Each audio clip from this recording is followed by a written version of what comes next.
Hi, it's the Carter Man. It is Tuesday, I think October 24th. Um, um, and I want to talk about the race for Republican majority leader in the House. First of all, let me say, don't buy into the claptrap from the mainstream media that all this turmoil is awful and oh my gosh, it shows disarray and such. No, actually, what it shows, remember, they're liberals. So they're filled with hate, and they're also filled with a inordinate love for big government, okay? For big, they love government. They love governance. They love a government that lords it over you.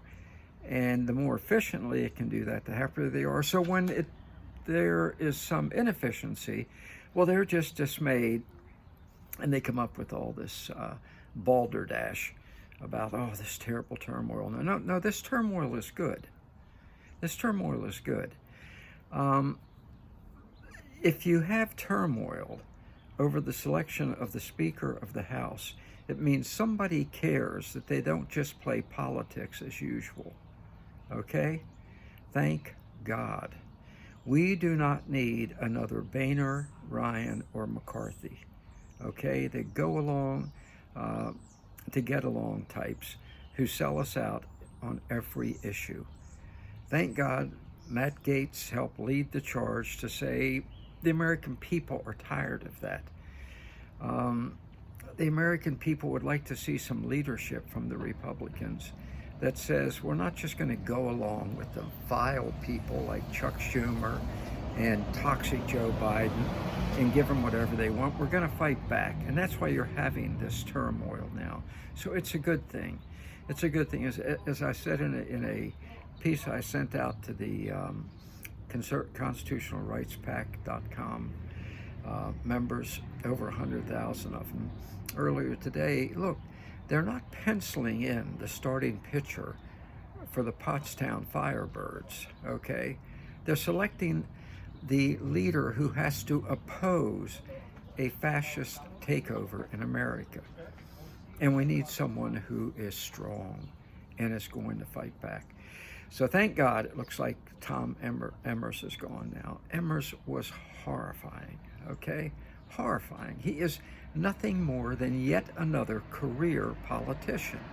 That's all he does. I mean, well, he had a period there before he got into politics where he was a lawyer. Yeah, like we need another lawyer in Congress. I think like 70% of them are lawyers. And remember what Shakespeare said: first kill all the lawyers. Well, you know, we don't need more lawyers because we don't want more laws passed. We want people who say, yeah, I'm a working person. Maybe somebody who was a bricklayer. Maybe someone like my good friend Sweet Lou down the street who has his own little window washing company, or Steve who has his own handyman company. Get them in there. So the concern is less about, well, how can we pass some new laws, and more about how can we get government to leave people the hell alone. Okay? That's what we need in there. Emers, after being a lawyer, has spent the past 20 years as a career politician. A tax parasite. First in the legislature of Minnesota, and then for the past 10 years in the House of Representatives. Okay? While he's been in the House, he sided with George Soros, actually worked for a Soros organization to destroy the Electoral College, for God's sake, because they didn't like the fact that Trump got elected by winning the Electoral College after narrowly losing the popular vote. So that's the kind of man Emers is. I think there's a word for that kind of person. Let me think. It's two words, sorry. No good. He's no good. Thank God now he's long gone. All right, so where do we turn? Well, I have said for over a month now, as a matter of fact, I was one of the first people to say it. I've said it on a bunch of radio interviews. This Byron Donalds is a good man. Byron Donalds is a good man. This young black legislator, I think he's only 44, So he's about half the age of all the octogenarians running the country now. Um, and he's solid conservative. I mean, he ran on a conservative platform and he won in 2020. He's not a career politician, and he hasn't been there long enough to get swamp fever. So he stands up for what he believes over and over again. Also, Ocasio-Cortez hates him, which speaks very, very well for him, and he doesn't take any flack from her, thank God.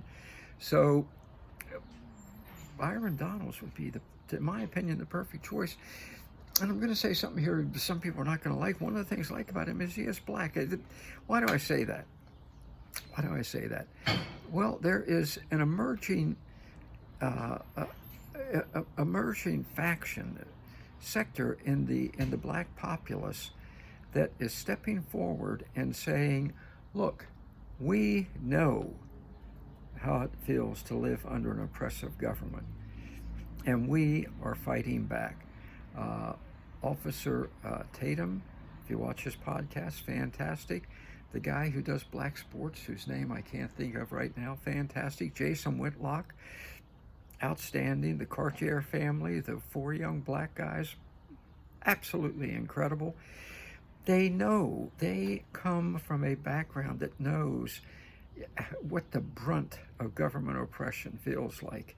And that's why guys like Byron Donalds are opposing. You know, a wonderful black neighbor down the street here, Big Leo, bricklayer, also does some ministering. And he was raised under government oppression. He's almost my age. I think he's about 70. You know, so he's not quite my age, but he's getting up there. And in North Carolina, back when government imposed black restrooms and black water fountains, and I said to him one day, well, Leo, how did it feel when you were told you had to use the white, you could only drink out of the black water fountain? And he said it didn't feel nothing. You just did as you were told. You didn't feel nothing. Well, his children, his grandchildren, they know from their grandfathers and their fathers firsthand experience what government oppression is like. And that's why so many blacks now are looking back on their experience at the hands of government and understanding we got to get this thing under control, because every day toxic Joe Biden and his regime of factotums and lickspittles to the fascist left imposes more and more government controls. So Byron Donalds understands this. Yeah.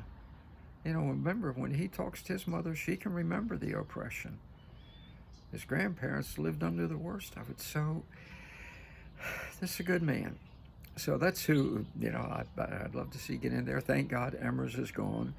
And the others who were trying to get in there and be moderates. Let's be moderate. No, let's not be moderate. Let's stand up and fight back. I think that's what